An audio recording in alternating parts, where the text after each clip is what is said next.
Dave White is here from New York Sea Grant talking about getting ready for the season. It's a campaign called Clean, Drain, and Dry. Good morning. Good morning. Good to see you. A bunch of photos to show people as well. And this is a campaign to get people ready for the season, but also to do the right thing. It is, absolutely. And it is. People are thinking after best forecast, like, really, we're going to talk about this.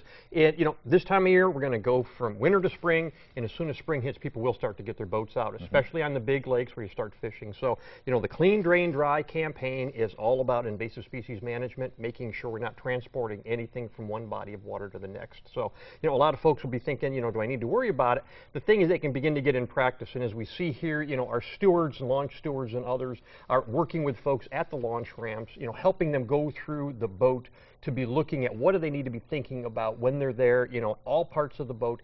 Anything that comes in contact with the water can actually be a vector for transporting something. Is that what we're looking at here? Is the crew doing that for? They are. They're actually at a launch ramp working with a boat owner to walk through the boat. They usually do this. Takes a couple minutes just to talk to the boat owner to say, here's things you can think about as you go through your boat. Are they volunteers? The stewards, our stewards are paid college students, but we're beginning to work with a lot of volunteer programs.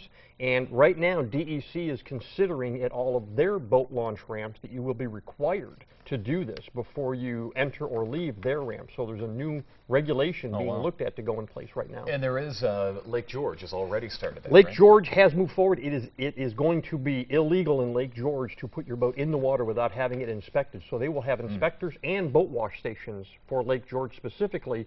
And one of the issues that happened there is their steward program actually last year stopped water chestnut from going into Lake George, is our understanding.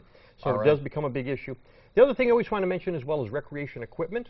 And a lot of folks, obviously, ice fishing time right now, and then they're going to get ready to put their ice fishing stuff, you know, on the shelf and get ready for summer. If you're using any of your ice fishing equipment into the summer, make sure you're cleaning all of that equipment before you take it to another body of water as well. Good stuff. All right, Dave. Thank you much. Great to see you. Have a great week. You as well. All right, back here in a couple of moments.